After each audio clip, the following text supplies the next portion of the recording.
My name is Jade, owner and principal planner of Joyful Events by Jade, and this is The Cookie Table.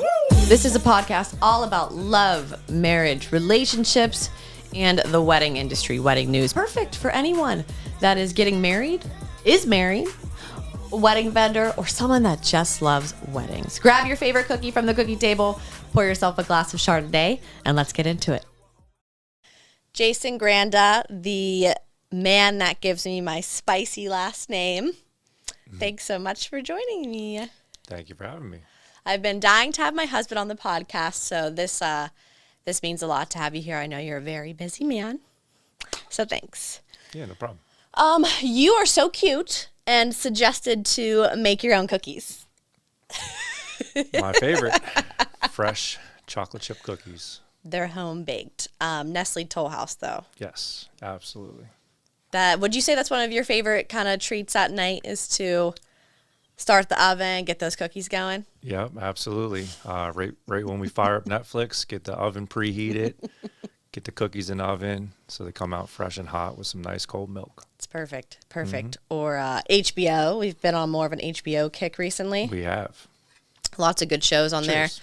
there. Cheers, babe. I appreciate it. We are pairing our chocolate chip cookies with Cold Drip City. That's it. Cold Drip City Yeah. from Spoonwood Brewing. I crushed a can like a jerk, but Yeah. Is this your favorite right now, would you say? I feel like you've been drinking this kind of a little bit. Well, it's my favorite that Spoonwood makes for sure. Okay. Yeah.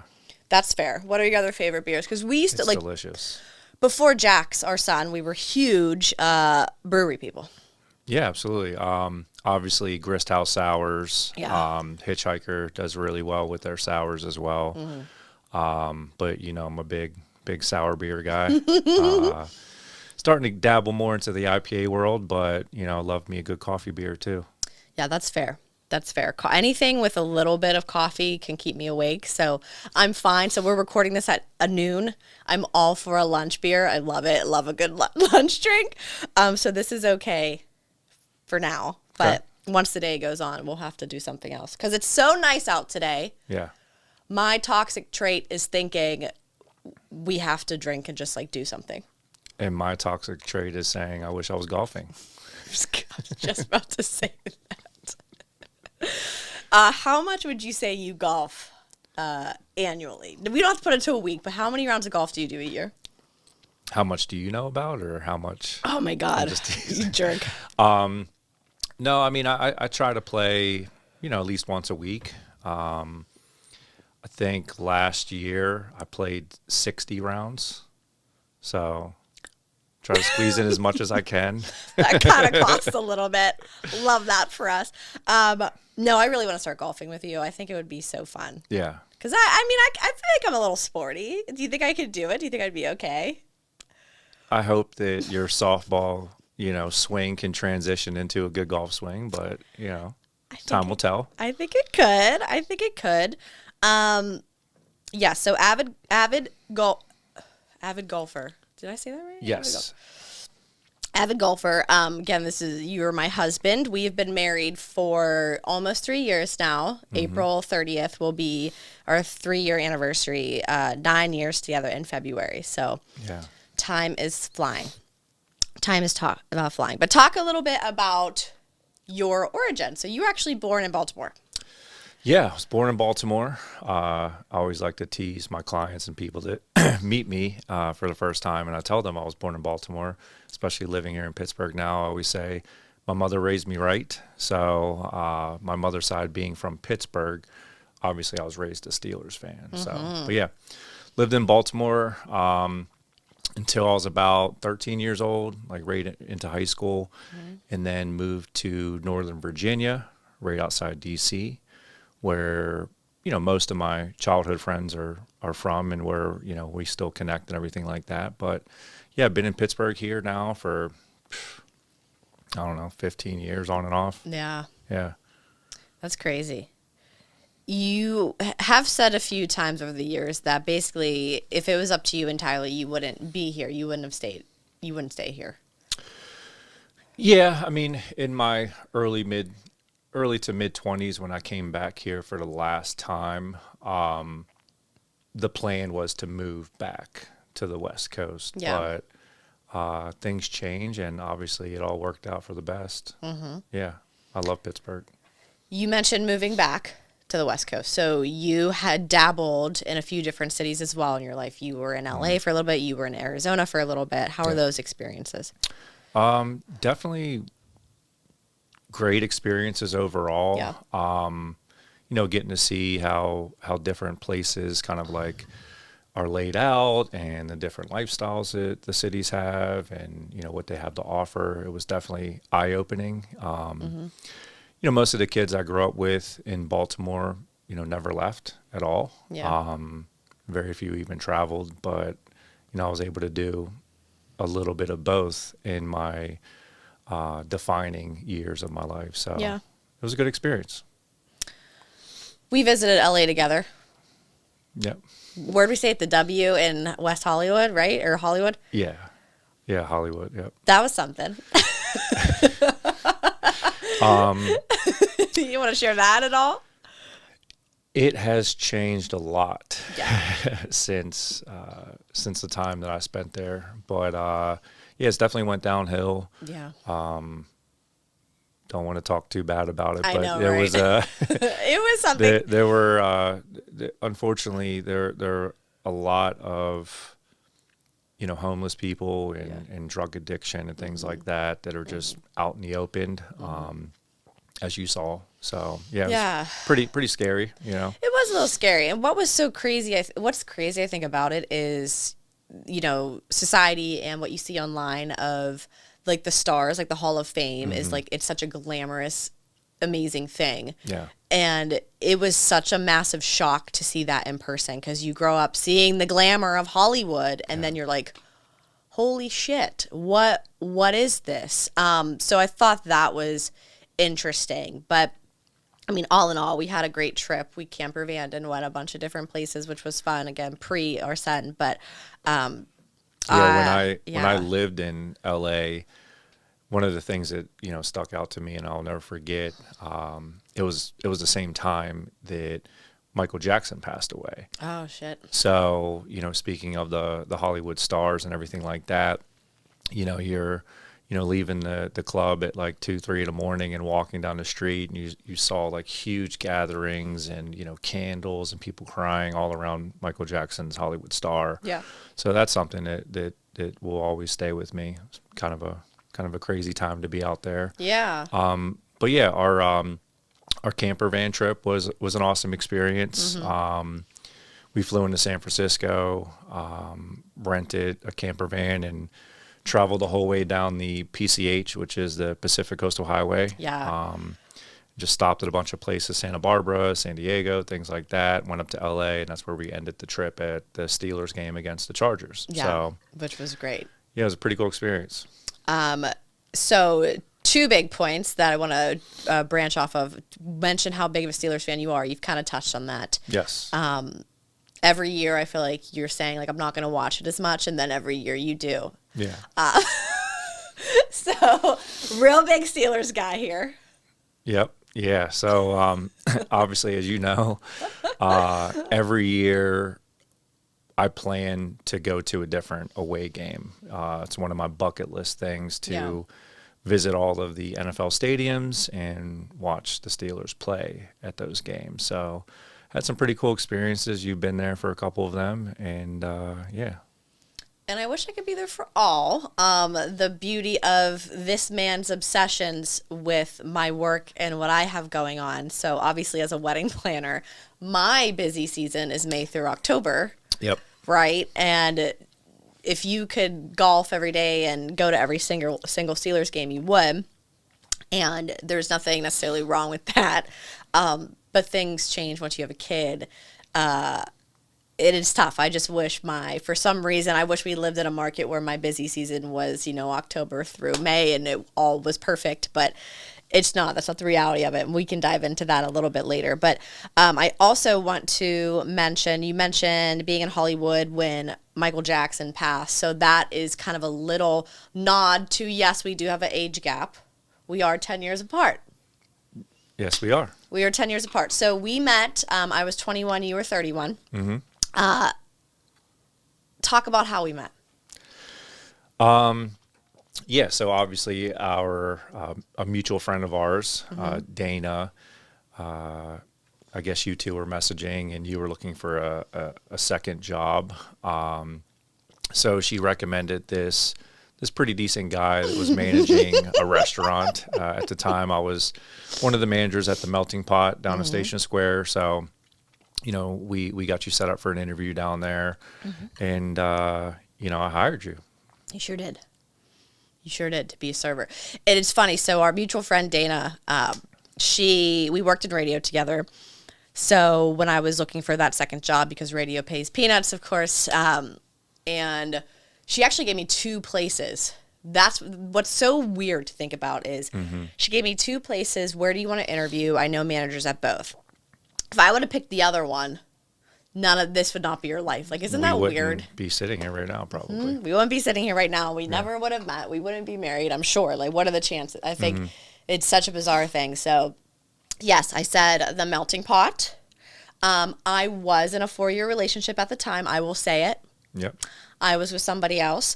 And I was in a 4-month relationship. A cute little 4-month relationship. You had somebody else too. And I just remember, it's just so crazy because my memory is like absolute horrible. Like, it's so bad now since Jax, because pregnancy will do that to you. But core memory that I won't forget is walking in there and seeing you for the first time. And I was like, is that who I'm meeting with? Like, I was just like, oh my God, like he is such a man. Like, oh my gosh. I was like, okay. I was like so nervous. And that is coming from someone who was with someone for 4 years. So I shouldn't have felt that way about you, but I did. And I'm glad I did. But at first, I didn't like you. Yep, I've heard that story many times. Why didn't you like me? I don't know. You were annoying. You were so annoying. Like, I'll never forget too. Like, even though like you made me nervous, but like you were doing like my hire paperwork. You were just like your birthday. I remember one of the things that you said. What did I say? If I remember correctly, it was when I called to give you offer you the position. I said something along the lines of, because we're friends of Dana, I'm going to give you a chance or something like that. And you were very upset by that. Yeah, so I gave you my calendar, my work calendar for the radio. Yeah, we want to work with that, yeah. Yeah, and I was like, okay, like I can do the shifts where I don't have an event for work. Yep. And that's when you called me. Yeah, you're like, I'm only doing this because this is a mutual friend. I was like, what a fucking prick. Like, literally, when I got off, I remember being at my family's house. I remember, like, tearing up. I'm like, that was so rude. Like, this is just serving. Who cares? Like, just give me the damn job. Like, I was so annoyed. But that kind of speaks to your leadership style, which I think is in the long run a good thing, which again we'll get into too about what you do for work. But before we get into that, we met at a tragic, pivotal time in your life. Mm-hmm. We met 3 weeks before your brother passed. Yeah. It's okay. So, if you feel comfortable talking about that. Yeah. Yeah, I got him a job at Joe's Crab Shack actually, and he met some kids that weren't great kids. Yeah. And to make a long story short, they were in a situation that they shouldn't have been in, and one of those kids took his life. Yeah. Yeah. 28, right? He was 28 years old. Yeah. So I never had the pleasure of meeting Justin, but that was crazy to, meet and then that happen and then, build a relationship on trauma. Yeah, it was posed a lot of challenges. It was a tough time. But it was such a tough time, and I'm just, I think God and, however you look at God and the universe works in mysterious ways, but I'm obviously glad I was there for you through it. And time heals and things heal, but is there anything you wanted to, kind of mention in terms of like that being a pivotal moment of who you are today? Or Well, I think that everybody is going to react to traumatic experiences in different ways. Yeah. And as you saw firsthand, I just kind of dove really deep into work and just kept as busy as possible. Yes. During the day that way. And, once again, like managing the melting pot, I didn't want to feel like I couldn't, handle work. Yeah. But because of that, and the guy that owned that melting pot location, Yeah. to make a long story short, he essentially gave someone else the GM position over me. And I told him that if he did that, I was going to leave. Yep. So once he did that, I put my 2 weeks notice in, and I'll never forget, he looked me in the eyes and said, Jason, you don't have a college degree. This salary I'm giving you, this is going to be the best you're ever going to do. It's unbelievable. I just used that, and obviously my brother's recent passing as fuel to, prove them wrong and prove myself right. And obviously, knowing that life is too short to have regrets, I didn't want to feel any type of regret or resentment if I were to stay there after being, mistreated in a way. Yeah. So I got back into home improvement and really flourished at that company and was able to gain a lot of confidence and eventually start this company with Jake. So Yes. So you co-own your own exterior remodeling company, New Look Exteriors. Mm-hmm. You were the operations manager at the melting pot. So just to be clear with that, you had a position that 1,000,000,000% warranted you to be the GM. So life works again in weird ways. And I couldn't, like, looking back at everything now and looking at you now, like, you were not meant to be GM at a restaurant at all. yeah. So, and everyone that I talk to on this podcast has a stepping stone story for like a shit work situation that puts them where they're at, honestly, like every single person. Yeah. And for you, that GM looking at you and saying that to you, you're never gonna, that owner, fucking ass. I remember, I'll never forget the guy, but God forbid he stumbles across this. That would be crazy. But yeah, I'll never forget him saying that to you and the reaction and how angry and stuff. But I've always said you're one of the smartest people I've ever met. Like, and I'm not just saying that because I love you, but you're very, very smart. Like, it's like too smart to the point where we'll be talking about things and we're trying to get to the same answer, but we think about it differently.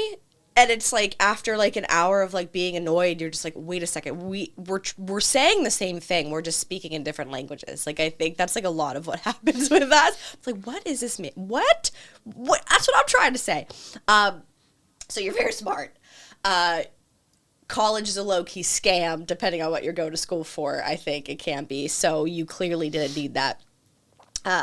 You are the co-owner of an exterior remodeling company. So what year was that you met with your partner Jake and started this?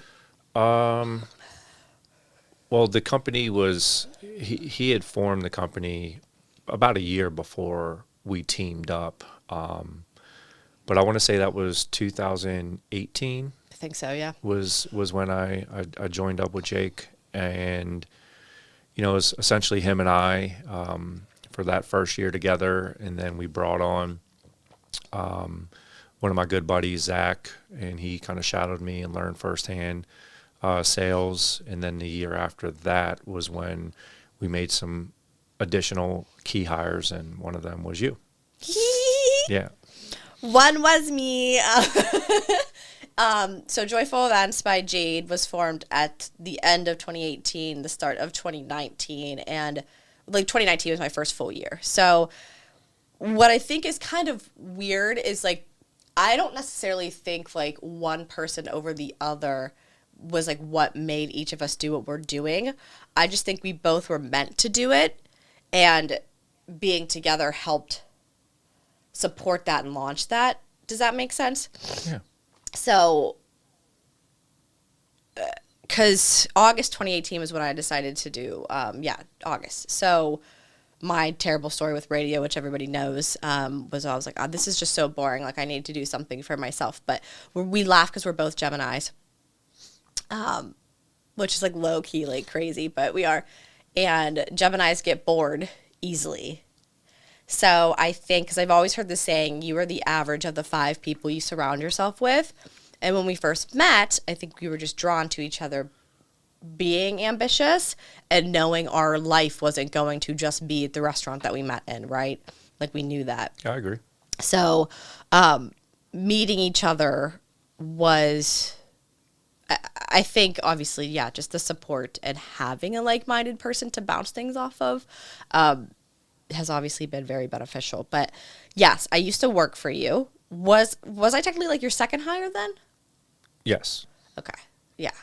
So I did all of your back end stuff. Basically, was the best way to put that, I guess. Admin, yeah. Admin work, expenses, all the fun stuff. I tell everybody that asks me the question, like, what helped launch Joyful Events? The flexibility that you and Jake gave me was the reason why I was able to eventually get full time. Because if I would have stayed somewhere where I was at a desk from 9 to 5, there's no way. It would have been more difficult. Yeah. Yeah. Thank you. Thanks for not saying, like, you would have never done it.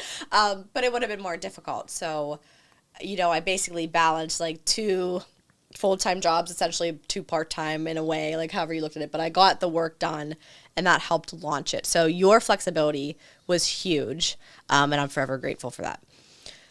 How was the dynamic for you having me work for you? I mean, mostly it was really good, especially in an important role like administration and, setting appointments and handling the finances on the back end and things like that. Like, you have to have somebody that you trust. Yeah. So, yeah, I thought it was a really, really important piece to fill. Would you recommend to other people working with your spouse? You'll never hurt my feelings. Yeah, Obviously, if you yes say and no. Yeah. I think that if you have the option to not, then that would be best for both. Right. Because, you have to have, or you should have, in my opinion, some separation between work and play, and, that work-life balance, if you will. Yeah. So, in those early years of both of our kind of entrepreneurial careers taking off, it can be a little tumultuous, if you will, but, Yeah. I thought that we did a pretty good job of making it all work. I think so too. What would you say, just in our current life, is the hardest part about us both being entrepreneurs and owning our own businesses? Well, it's just really hard to turn that switch off, right? Like, there's more often than not, one, if not both of us, is working after hours, if you will. Yeah. With a 9 to 5 or like a career in that type of regard, you get to clock out. Yeah. So as an entrepreneur, small business owner, it's not in us to clock out. Constantly tweaking and improving and working on growing your brand, your business. Right. I do think there's some benefits of the fact that we work for ourselves. And so Jax, our sweet little boy, is going to be 2 in a couple weeks. Yeah. Which is freaking crazy. I know. Time is flying. So what all the experts say, like the first 3 years of their life, especially, I've heard like 3 to 5 years is the most important to a child and their mental cognitive development, right?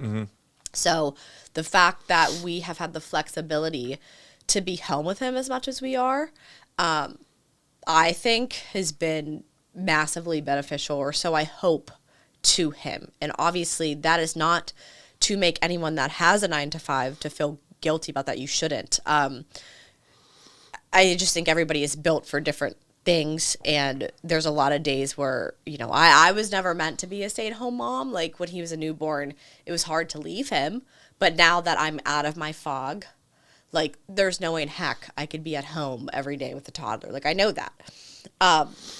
Some people are more built for that, and that works. So if you do have a 9 to 5 and you see your kid in the evenings, like don't feel bad about that. You're providing for your family. And also probably a little, a different type of sanity and stress with, not being home with a toddler that screams in your face all day. So there's a lot of caveats to all of the angles. But I just think I'm very grateful we've been able to be home with him, because there's been times where he's like freaking out. And what do you say? You're like, you're lucky you're home with your mom and dad so much. Like you've been like, you're home with your parents more than any other kid, which is true. So just from the, point of view of us like growing our own businesses, even on a random Monday, if something happens and he's sick, this literally just happened on Monday. Like you didn't have a busy day and you moved a couple things and you were like, I will stay home with him from school today. It's okay. Like you keep your meetings. So, that's just, I think, a huge benefit. Would you agree or disagree? Yeah, 100% I would agree. Perfect. Yeah. Yeah, I mean, it's obviously nice to have the freedom to, kind of plan your own days out and take days if you need them and things like that. Yeah. But being able to, one of us be home with him, I think is huge for his development. Mm-hmm.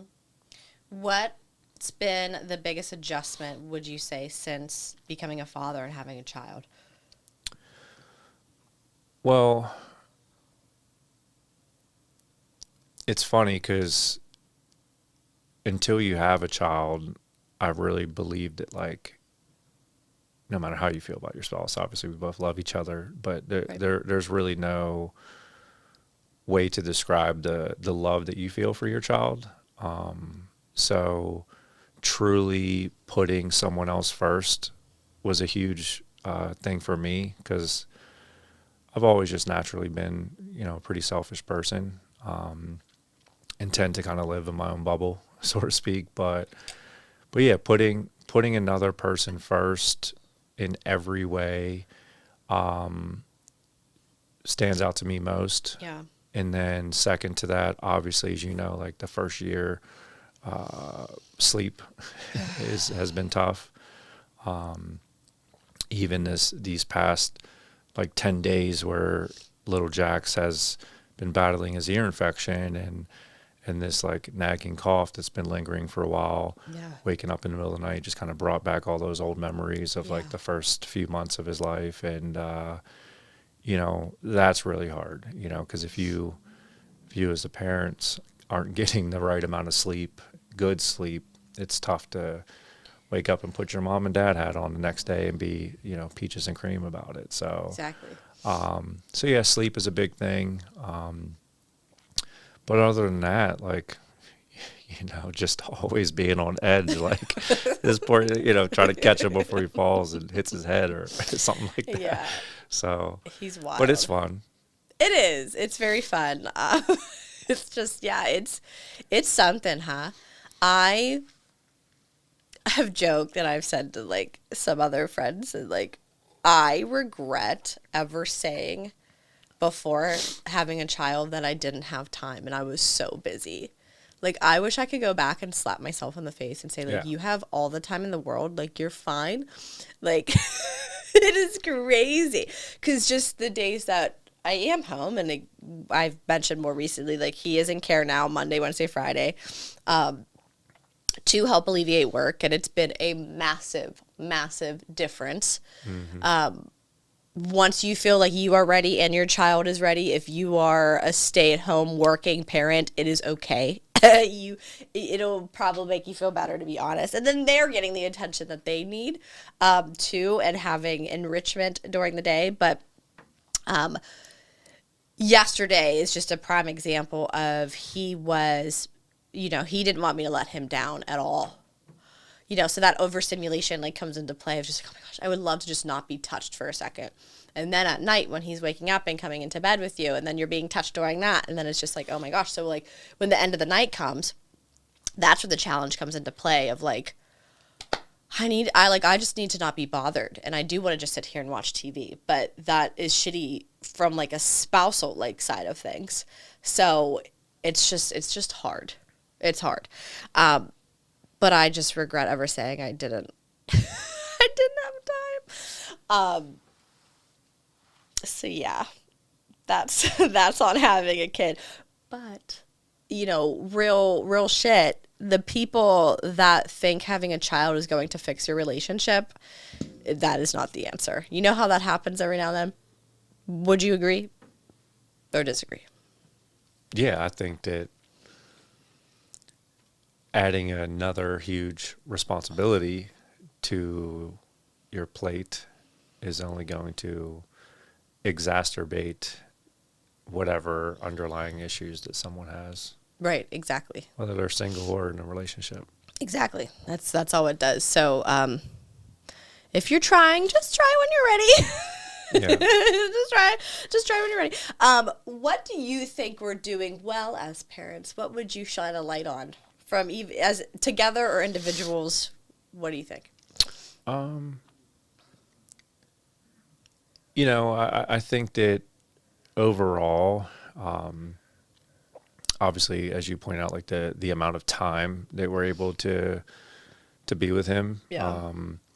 But in addition to that, like we've just both always wanted the best for him, and we're very fortunate to be able to give him that. Yeah. Whether it's that one-on-one attention or being able to go to the park in the daytime and play with him. Yeah. He eats really well. I mean, this kid eats like $1,000 worth of berries a week. He's eating us out of the house. Yeah. I mean, we don't cut corners and costs when it comes to like his nutrition and all that either. So I think that we're just doing a pretty good job of just taking care of him overall. Yeah, I think so too. Do you want more children? Yes or no? It would be nice for Jax to have a little brother or sister.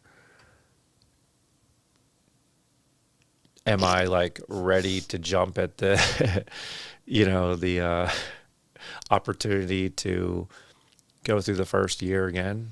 No. I think that would be too much, especially for everything that we both have going on. Yeah, I am with you. I just can't do it again. Here, this is very bluntly honest, but I don't really love children. I never really have.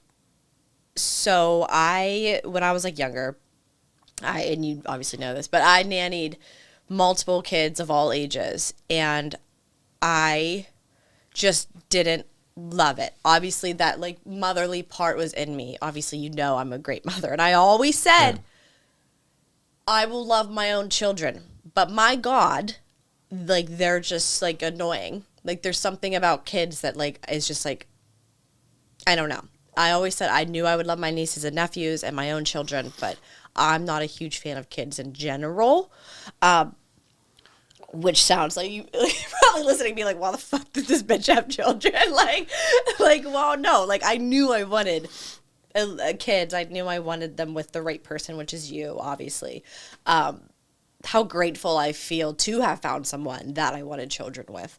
And we're married and, you know, we have a little family. Like, I couldn't be more grateful for that. But that is just like I'm just not a huge like kid person in general. So that's why it's like was never the person that was going to have 3 and just love it and just be like all mom all the time. Like, that was never going to be me. But I think that works for us though. Like, I don't know. Do you have any thoughts?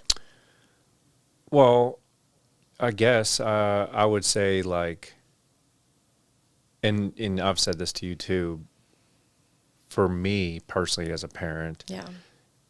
I always knew that the first year or 2 would be the hardest because I am a big communicator, and not being able to have a conversation, understanding exactly what our child wants and needs or is saying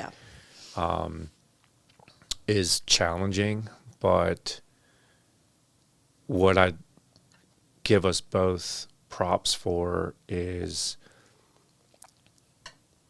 I feel like we've done a pretty good job of becoming like students of parenting, and, you know, listening to the advice from not only family, but researching things on our own and getting the best overall understanding of, hey, what does this mean? Or, hey, how do we handle this? Yeah. So, you know, just like anything else, like, you know, life is going to throw curveballs at you, and, you know, your son or daughter isn't always going to be perfect in a sense. They're obviously going to go through their own growth phases, and those growth phases are going to have, you know, different sets of challenges. But, you know, I think we've done a pretty good job of, you know, rolling with the punches and learning on the job, so to speak. No, I agree. And I'm getting emotional again because I'm thinking, like, and obviously, like, I've never cried on this podcast, but being next to my husband and talking about, like, our life, like, is, I guess it feels good to just, like, get it out there and stuff. But, my sister, like, for me, with a lot of this, too, is... I feel like it's, like, hard to reach across.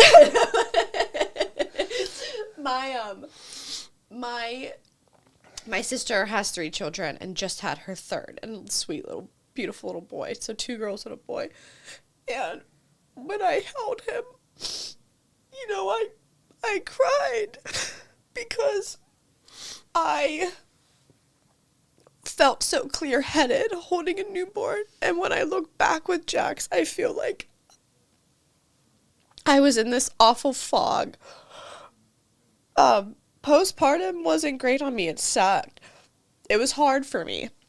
Yeah. So that's, like, a big part of, like, why I don't want more kids, too, because it's just, like, regardless of, like, adding the no sleep on top of it, like, I don't do well when I'm not sleeping well, but, yeah, it was just hard, and I feel like Jax never sat still. Like, I don't think he ever really chilled. Like, you try to lay him down, he didn't want to be by himself, you know. And then I watched sweet little Hudson, my nephew, and he's just like, Yeah. like, he's cool, he's chill, he's fine. I'm just like, what in the world? Like, this exists? Like, you're telling me babies, like, will actually chill? So I, you know, holding Hudson was emotional, though, too, because I just felt like I wish I could have been more clear with Jax, but the hormones and what your body does and stuff is, like, crazy. And they say it takes 2 years to feel like yourself again after a kid. And I'm finally coming up from that fog, so to speak, and feeling better. And I just don't think women talk about it enough. I think, you know, it's just this, like, oh, you're a mom, like, you're supposed to love it, and, like, everything is great and stuff. And obviously I do. But it's, like, the mental fog of, like, postpartum and stuff is, like, it was just really hard. And especially with him not really, again, being a calm baby, it's hard to finally feel like yourself again and be like, sounds amazing, let me put myself right back there again. Do you know what I mean? So as much as I agree with you. It'd be so nice for him to have a sibling. I just don't. I know at the end of the day he'll be fine if he's an only child. Yeah. And that's kind of just like what I think for like our own mental sake. It just makes the most sense for us. And I highly like commend people that are just like, they know they want so many children and they have it on a schedule and they try after so many like months or years to have that next kid. And it's just like, if that's not you, that's okay. You're not doing anything wrong by any means. And I think our personalities and being entrepreneurs mainly is what is such a big part of that. And what's hard as well, because we've had so many conversations over the last 2 years, is like, do you give up everything or do you stop everything now to then him be in school at age 5 and then you have nothing to do, then you don't have your work anymore. So it's like you have to swim as hard as you can for so many years until basically like, the school years and stuff starts. And it's a big decision why he went into daycare to help somewhat. But yeah. It's hard, but it feels like we're on the same page for the most part with the children thing. And obviously, if something would happen, like, we'll be fine. But not against a snip coming up soon. I'm not against it if you're willing to look into that. We'll talk about it. We'll talk about it. You're so funny. I did want to ask you as well, how has becoming a dad changed your perspective on life? As I mentioned earlier, you're putting your child before everything now. Yeah. I mean, that's basically it in a nutshell. For me personally, though, I guess it's a little deeper. I mean, everybody has different family dynamics. So one of the things for me that may be a little bit different is, you're holding your baby boy and, raising him, and it can bring up old past traumas from your childhood. And then you're going to naturally make that comparison as to how you feel as a parent and what you're doing now. And, I wish I got this, or I wish I had that, or whatever the case may be. Yeah. So, that's definitely been something that has kind of stuck with me, if you will. Just bringing those old things up. So as you're trying to, become a father and a parent and raise a child, you're also battling past traumas because they become more relevant into your life, is what you're saying? Yeah, absolutely. I mean, luckily I knew who my father was, but I wasn't raised with him. Yeah. That's a whole different, unique situation in itself. But yeah, I mean, I could never imagine, not being there for Jax. Yeah. And I can never imagine not giving him everything that he absolutely needs and deserves. Right. Because children, babies, they didn't ask to be born. It wasn't their choice to be brought to this world. It was their parents' choice. Exactly. And, we wanted to have a child, and it's on us. And I take it very, seriously to make sure that I'm doing everything I possibly can to make sure that he's going to be as happy as possible. And essentially giving him what you did not have. Yeah, I mean, there were definitely certain things that I know that I would have done differently, but I also understand that everybody has their own things that they're dealing with. So Right. Babe, I want to leave you with what is one piece of advice you'd give to another couple that is trying to grow a family and businesses at the same time? And actually, I have one more question after this. I mean, just like anything else, any relationship, personal or professional or intimate, like, it's all about communication at the end of the day. If you're not openly communicating exactly what it is that you want, need, expect, and then putting into, actionable steps to get to that end goal, it's not going to happen, or it's going to take longer to happen, or you're just going to fail. So just over communicating the plan and executing the plan. What is your 5 or even 10-year goal as a fellow entrepreneur for your businesses and what you want to come to life in this world as an entrepreneur? To be honest, obviously that plan, but I would prefer to keep that to us, just because I'm a big believer in if you share too much too early, it could have a negative impact. Move in silence. In silent. There's nothing wrong with doing that. And I'm with you. Wink, wink. Thank you so much for being here. Sorry, my nose is killing me right now. It's okay. You have to edit that out. It's allergy season. And I'm a mess. But thank you so much for joining me, and again for taking time out of your busy week.